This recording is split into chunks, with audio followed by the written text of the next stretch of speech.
আজকে আমি এসেছি দুর্গেশ্বর মোটা মহাদেবের মন্দিরে। এই মন্দিরের সঙ্গে জড়িয়ে আছে ইতিহাস, বিশ্বাস আর কিছু অজানা গল্প। তো চলো এই জায়গাটা ঘুরে দেখা যাক।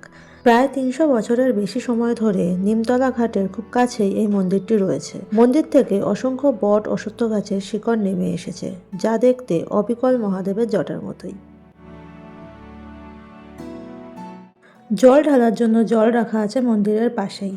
আবার মন্দিরকে বাঁদিকে রেখে সোজা তাকালে কিছু দোকান পাবে, সেখানে জল, ফুল, বেলপাতা, দুধ এইসবও কিনে নিতে পারো। আমি এই দোকানটা থেকে কিনেছিলাম, আর এখানে আমাকে ব্যাগ আর জুতো রাখারও ব্যবস্থা করে দিয়েছে। এখানে মাটির যে পাত্রগুলো ছিল ওগুলো 30 টাকা করে নিচ্ছিল, আর যদি দুধ দিয়ে বানিয়ে দিতে বলা হয়েছিল তো সেখানে আমার 70 টাকা করে নিয়েছিল। ভোর 5টায় খোলে এই মন্দিরটি, 12টা পর্যন্ত খোলা থাকে।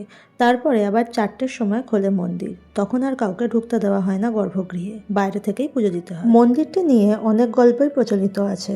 যেমন লোকমুখে শোনা যায় একদিন নাকি গর্ভগৃহের দরজা খুলে দেখা যায় শিবলিঙ্গটি নেই।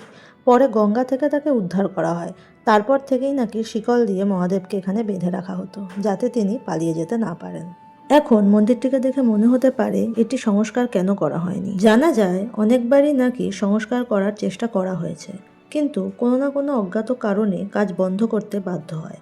এই মন্দিরে হাত দিলেই নাকি কোনো না কোনো সমস্যা তৈরি হয়েছে, যাতে কাজ করা আর সম্ভব হয়। তাই সবার বিশ্বাস বাবা হয়তো এভাবেই থাকতে চান। মন্দিরের কাছে যেতেই চারপাশটা বেশ অন্যরকম লাগছিল।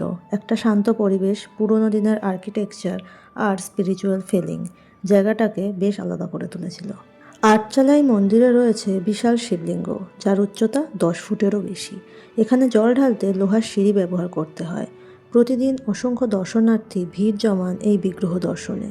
তাদের বিশ্বাস ভক্তের ডাকে সাড়া দিয়ে সমস্ত মনোকামনা পূর্ণ করবেন মোটা মহাদেব। আমি পার্সোনালি এই ধরনের ওল্ড প্লেসেস খুব পছন্দ করি, কারণ এই ধরনের হিস্টোরিক্যাল আর স্পিরিচুয়াল জায়গাতে শুধু ঘোরাই নয়, অনেক কিছু ফিলও করা যায়। জায়গাটা আমাকে খুব ভালো একটা এক্সপিরিয়েন্স দিয়েছে।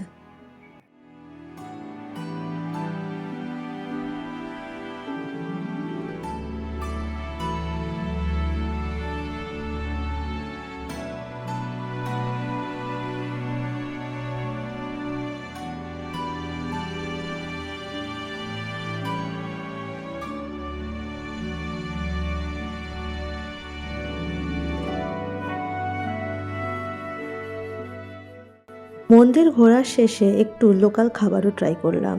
অসাধারণ ছিল এই খাবারের টেস্টটা, বিশেষ করে এই তরকারিটা। তারপর কিছুক্ষণ এই গঙ্গার সুন্দর দৃশ্য দেখলাম। সব মিলিয়ে আজকের দিনটা কিন্তু আমার খুব ভালো কাটলো।